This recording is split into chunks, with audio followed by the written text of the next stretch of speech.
Morning, guys. Today is March 5, and it's my first full day here in New Zealand. And right now, I am staying at my cousin's house, and ako lang mag-isa ngayon sa bahay. So, they are at work, and the kid is at school. Kaya, eto, gumagawa ako ng mga um, something that I need to do first, like pagkuha ng IRD, pag-register ng mga kung ano-ano. So, iyon lang ang magiging um, gawain ko for the whole day. So, magsa-search ng mga bahay, magsa-search ng location na malapit sa school. Andito ako ngayon sa may Hamilton. Hindi ito talaga yung location ko. Bale, ang location ko talaga is sa Auckland. It's like 1.5 hour drive away itong place namin papuntang Auckland. So, before mag-start ng school, which is malayo pa naman, March ano pa lang, March 5 pa lang ngayon, March 27 pa yung start ng school ko.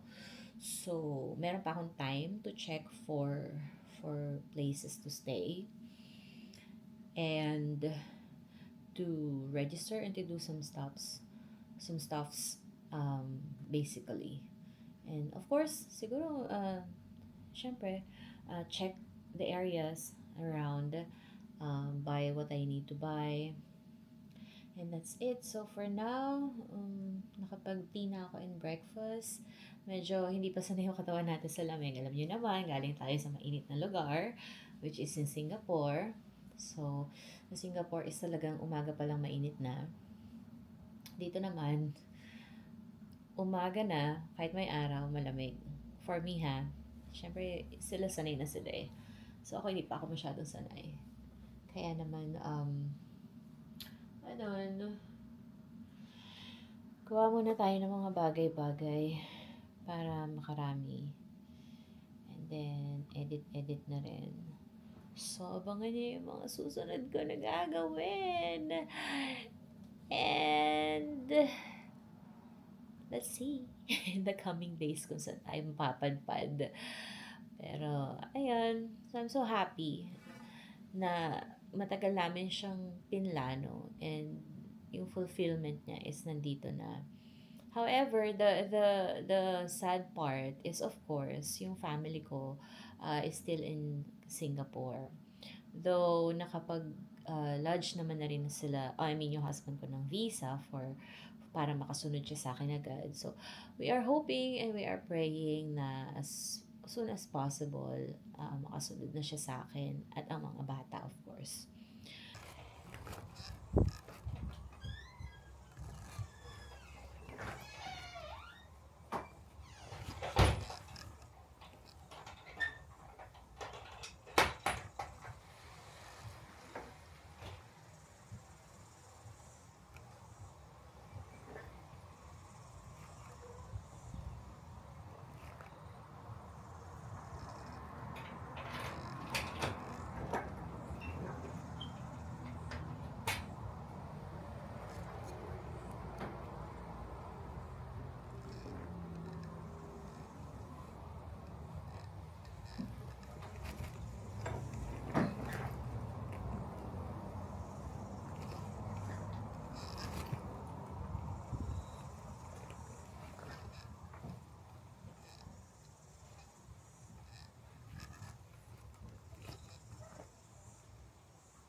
Hello guys, I'm going out today to buy some toiletries. So, walking distance lang yung Woolworth nila here. Kaya, Let's walk.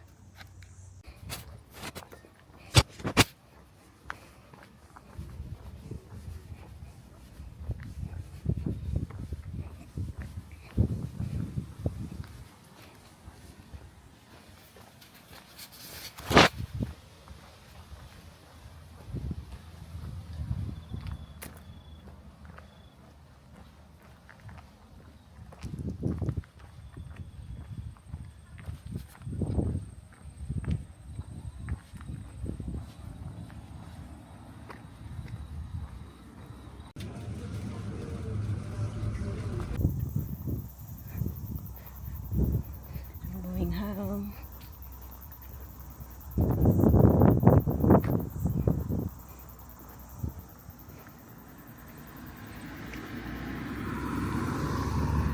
Ang init-init naman. But I'm ready. Huh? Super tahimik. Guys, ako lang mag-isa naglalakad. Tara!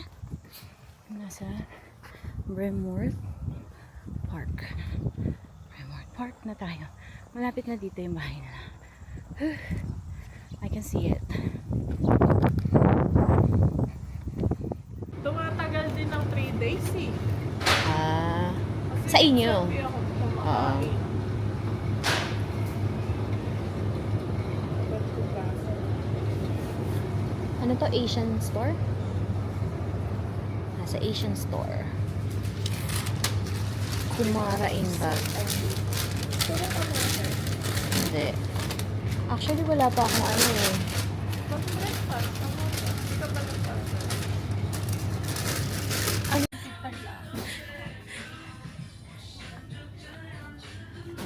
So hindi mo mamimiss ang Pinas. May steak may skyflakes.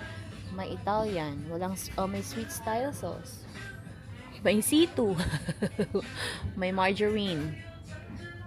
Even cream silk na. At pulveron.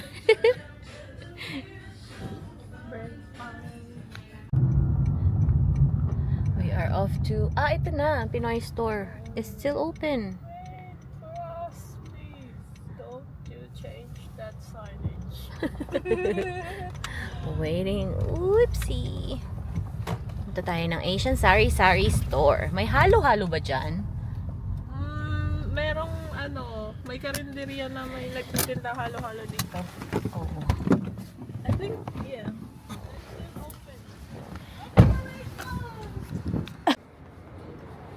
Hindi ko mamimiss ang Pilipinas.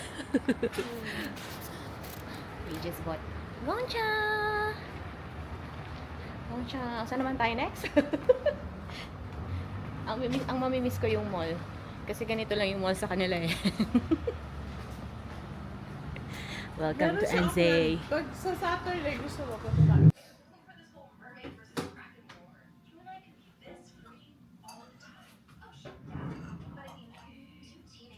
Kakape lang ako.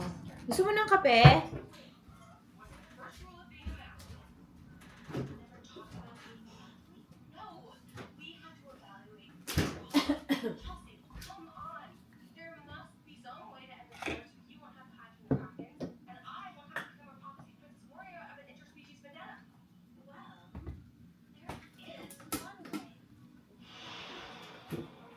Nagkape na ako sa work.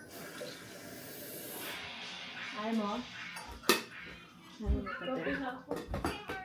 Sa work. Kakain na ako. Alam mo, buti dito hindi na inaano, no? Hindi na ilalagay sa ref yung ano. Kanin. Hindi, yung ulam.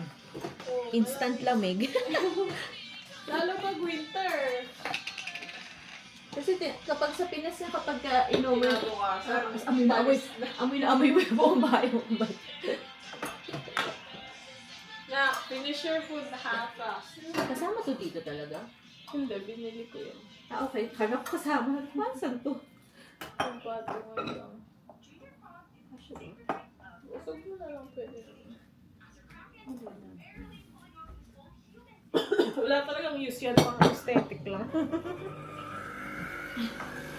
Galing baka tinapon. Ba't kasi nakaka... Tikman mo yung kape ko. Sabi ko sa'yo masarap tong ano.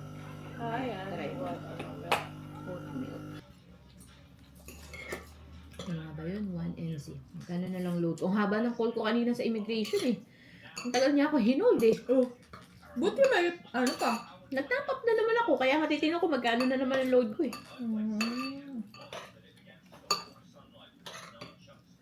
Bakit hindi Mag-apply ka na rin ng plan sa Spark. Bukas. Pwede din. Oo nga, pwede din Ano actually. para may ano ka na sa phone. Yeah.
Hello guys!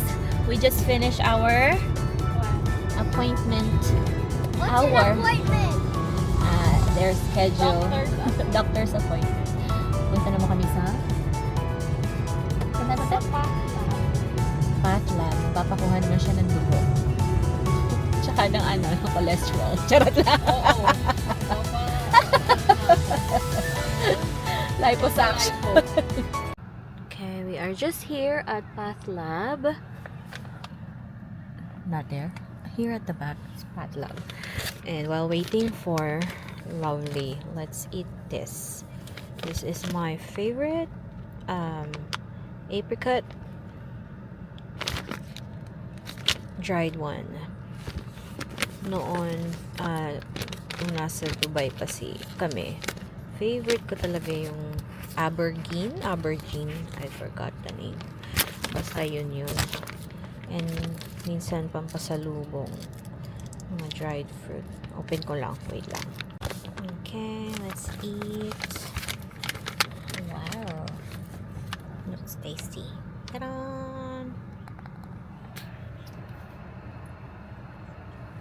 Nagda-dry na yung hair ko. Hindi siya na yung hair ko sa mainit na tubig. Nagda-dry na siya yung mga ano ko, lining.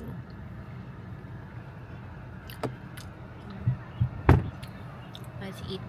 Dahil hindi ako nag-breakfast kasi late ako nagising. Mga 10 a.m.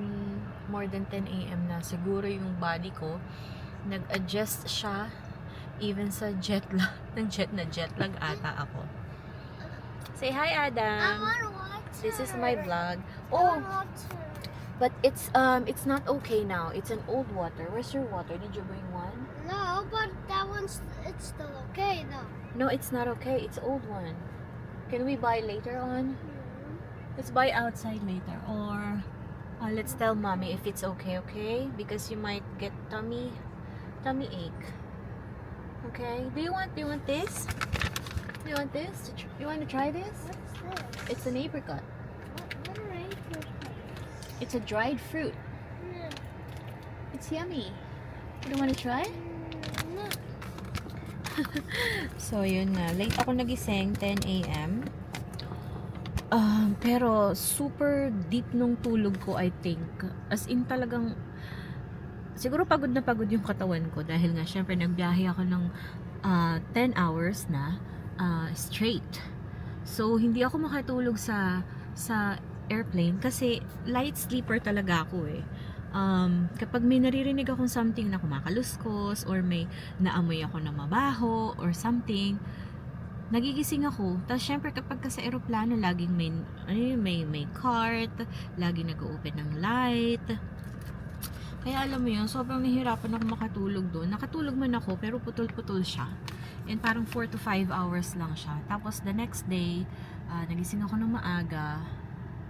And then, jet lag siguro kasi nga yung time din sa Singapore. 5 hours difference to ng time sa Singapore. Kaya ayun, nagkandaloko-loko yung yung time ng body ko. Anyways, so yun, we're still waiting for Lovely. And then after this, I think we're just going to go somewhere. Oh, bibili muna pala ako ng B-card. B-card, I can use that sa mga train dito kasi tomorrow, I will go to Auckland. I will open a bank account, not bank account. Kasi before ako makapag-open ng bank account, I need to have my IRD. Now, yung IRD ko is hindi ko siya agad nagawa on the first full day ko dito for the reason na yung application number ko is hindi siya bini-verify nung online IRD website nila. One thing kasi is nagkaroon ng amendment sa visa ko regarding my internship. So, hindi pa namin nare-receive yung amended na visa document. Kaya siguro hindi niya na-recognize yung first visa na pinadala sa akin. Although yung first visa is still good, I can go. Yung amended lang hinihintay namin. Pero dahil nga may amendment, yung application number niya will be different. So, that's the reason why yesterday, nung tinatry ko, tumawag ako sa IRD sa IRD customer service, and then tinry naman nila ako i-assist. Kaya lang hindi talaga siya na-read. Kaya I had to call Immigration NZ kaninang umaga pagising ko. And then they were able to help me and get the amended visa application. So binigay na nila sa akin yon, and pinadala na rin nila sa akin yung latest copy. Kaya I have all of it, and then nakagawa na ako ng IRD kanina. All is good. Meron na akong IRD number. Important kasi yun for tax dito sa New Zealand. So, iyon yung mga first thing na dapat gawin kapag nakarating ka dito sa New Zealand. Kasi syempre, I am allowed to work for 20 hours a day. I can do full-time also during holiday or weekdays, I think, or something like that. So, ayun. And also for internship, kailangan ko din siya kasi kailangan nila ng IRD ko. Syempre, kailangan magbayad ka ng tax. Also, sa pag-open din, I think, ng mga bank, I think required ang mga IRD. So, I cannot go to the bank yet hanggat wala ako yung number na yon. Kaya medyo na-delay ako ng a day to do all that.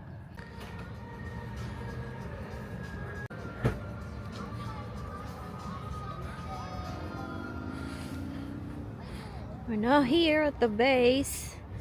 Din noise. Mommy, I saw something turning around. You. I spy you. Ba't ako?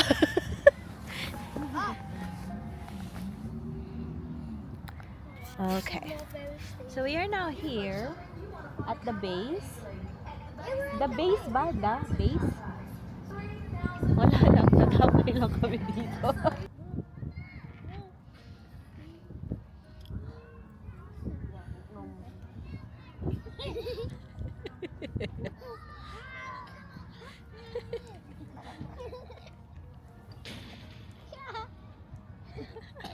Oh, sabay ubo. Hiningasan ako, inabuhan pa. Sabay ubo. I was not.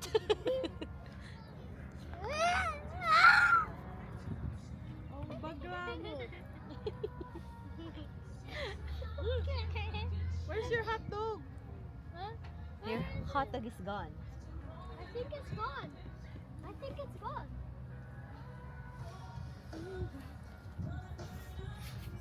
Si Adam. Oh, yun na. Yung get mo na yun. Siya na. Ang ganda na anino natin ah. Hihi. Sinag ng araw.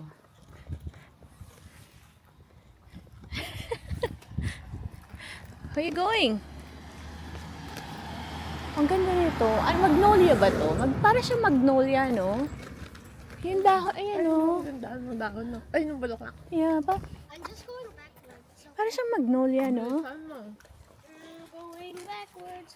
I'm Ay, going flat naman yung backwards. gulong mo. I'm coming It's flat now. Mas magaan. Let's go to the park. Let's go to the park. What am I gonna do? Play with there. What? We've got park. Huh? We've got the playground. Yeah, you got the Oh, playground. yeah, I almost forgot about that. Why did I Magkakasundo kayo ni Ember sa pagsasalita. I think Antoine. Yung park doon, meron din pang matanda. May Wow. exercisean, pang matanda. Wow! You should have, dapat meron kang volleyball dito, lovely. Let's go to the playground. Wala eh. Papabili nga ako. Dapat mag-volleyball dito. Oh, ang laki-laking field. Naku, bagay dito si Ember. Isang Pag malaking, isang malaking ano. Patakbuhin mo ng balikan. Pagod yun. Tulog yun. Tutuwa sila. Parang bago lang to, no? We're going uphill. Adam, turn to your right. Right. Yeah. Yeah. Stand up ka. Stand up ka. Hindi naman sobra. Magaan kasi siya. Kaya pa yung weight. So, ano ibig sabihin mo doon? Pag tayo, hindi natin kaya. Hindi, yung gulong niya kasi flat. Oo. Kaya magaan naman siya. So, ibig sabihin itong mga bahay na to, overlooking na yan? Or ano lang? Field lang? Doon siguro sa sinasabi. Yung may walk na patas na gano'n. Pinapagod ako ng kasama ko paakyat. Nagsisiksik ka tayo. Tama ka nga. Kala niya hindi ko kaya. Sige nga, tingnan natin kung sino makakatagal sa pag-akyat.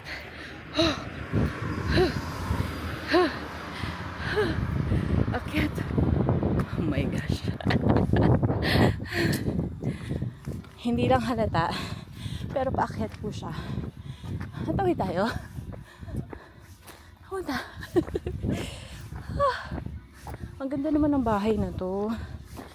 Sa hill. Grabe. Pwede kang mag-ano dito. Rollerblades pa baba. Yan ang nilakaran namin. Talaga ba? Saan tayo makakarating? Antipolo. Nasa Antipolo na kami.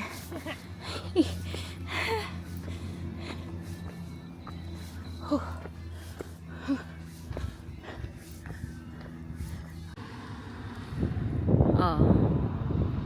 Saan? Main Street. Dito yung Medba. So dito. Wait, asan na? We're here at Tills Lookout. So, saan tayo dadaan? Dito. Melba Street. Hindi, I think ito yon. Ito. Oo.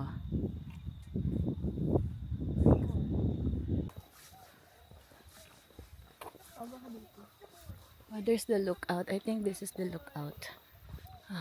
Okay, tayo ulit. Oh, really? Naglalaro pala sila. Ito, okay. Ito pala dyan eh. Ito kaya yun. Ang ganda ng nagtatawa. Yeah.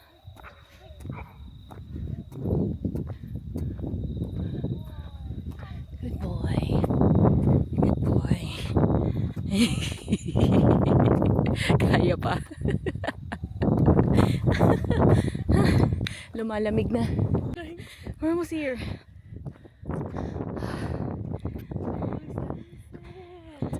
Oh. Should we wait? Ayun o! Ah, so nice! Ah, okay. Ang lamig. But it's fine. Ah, so nice. Ah! So nice! Should we go there?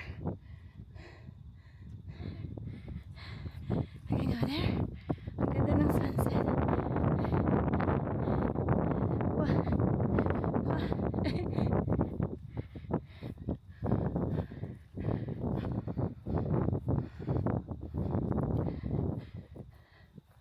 So pretty, look. Look.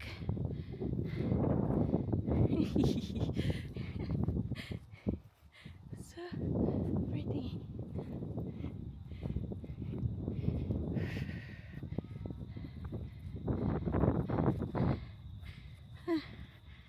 Nice sunset. Look at this view. Sunset from here. Can we sit in loving memory of Nevek Mac? I don't know how to pronounce. Our darling son, adored by many, making music wherever he goes. Fair winds, young man. Aww, so beautiful.